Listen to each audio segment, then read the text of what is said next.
Audio Jungle.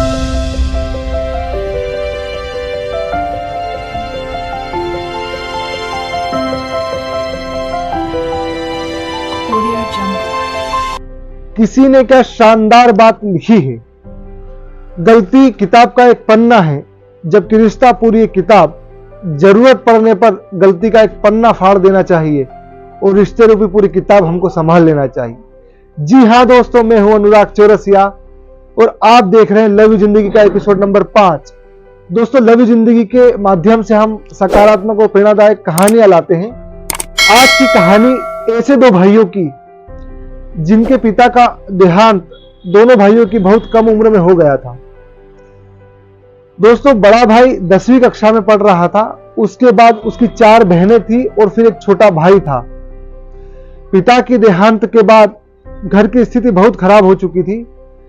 बड़े भाई को परिवार की जिम्मेदारियां संभालने के लिए अपनी 10वीं कक्षा की पढ़ाई अधूरी छोड़कर एक फैक्ट्री में काम करना पड़ा। दोस्तों, बड़े भाई ने फैक्ट्री में काम कर जैसे तैसे अपने परिवार को संभाला। अपनी 4 बहनों की एक एक कर अच्छे घर में शादी की। दोस्तों, बड़े भाई की एक दिली ख्वाहिश थी कि अपने छोटे भाई को अच्छी शिक्षा दे, क्योंकि वो शिक्षा लेने से वंचित रह गया था। उसने अपने छोटे भाई को इंजीनियरिंग कॉलेज में एडमिशन कराया, उसे एक अच्छा इंजीनियर बनाया। दोस्तों, इंजीनियरिंग की पढ़ाई करने के बाद छोटे भाई की एक बड़ी कंपनी एमएनसी में नौकरी लग गई थी। दोस्तों, छोटे भाई की नौकरी गांव से काफी दूर थी, इसलिए छोटे भाई को गांव छोड़कर शहर में जाना पड़ा। ऑफिस से जो किराए का मकान है उसकी दूरी काफी थी, इसलिए छोटे भाई ने 1-1.5 साल नौकरी करने के बाद एक कार ले ली थी। उसने बड़े भाई साहब को फोन किया और बताया कि भाई साहब, मैंने कार ले ली है।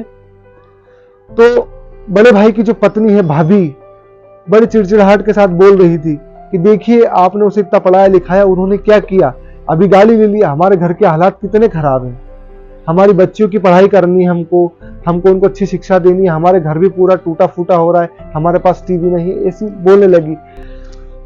तो बड़े भाई ने बोला, कोई बात नहीं, सब अच्छा होगा, सब अच्छा होगा। ऐसे चलता रहा।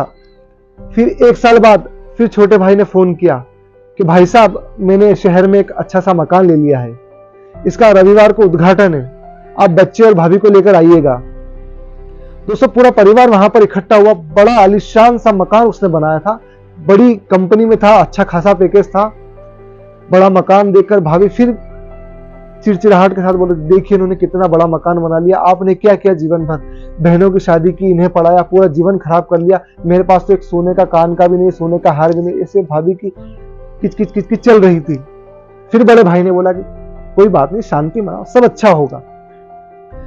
खाने की तैयारियां हो रही थी, पंडित जी यज्ञ की तैयारियां कर रहे थे और उन्होंने यज्ञ की तैयारियां होने के बाद आवाज लगाई कि घर के मालिक और मालकिन आए और यज्ञ में बैठे। तभी छोटा भाई जाता है और बड़े भाई को बोलता है कि भाई साहब और भाभी, आप दोनों यज्ञ में बैठिए। तो बड़े भाई आश्चर्य की निगाहों से उनकी तरफ देखते और कहते हैं कि मकान के मालिक तो तुम हो।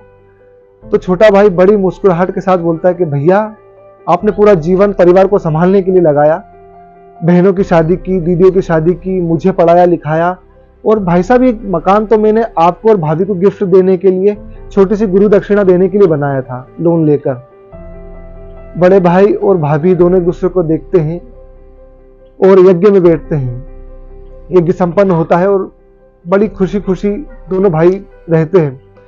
तो दोस्तों, बहुत सी बार हमारी गलतफहमियां हमारे रिश्तों में दरार डाल देती हैं। दोस्तों, सामने वाले की मन की बात जाने बिना हम किसी भी फैसले पर पहुंच जाते हैं जो कि हमारे रिश्तों को खराब करता है।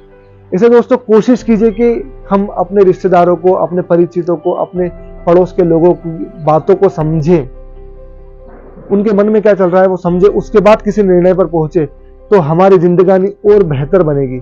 जी हाँ दोस्तों, मैं हूं अनुराग चौरसिया और आप ऐसी ही सकारात्मक प्रेरणादायक कहानी मेरे साथ हर रविवार दोपहर 12 बजे मेरे सोशल मीडिया हैंडल पर देखते हैं। दोस्तों, आपको ये कहानी कैसी लगी आप हमें कमेंट करके जरूर बताइएगा। अगर आपको कहानी पसंद आती है तो आप लाइक करें, शेयर करें और सब्सक्राइब करें। धन्यवाद दोस्तों।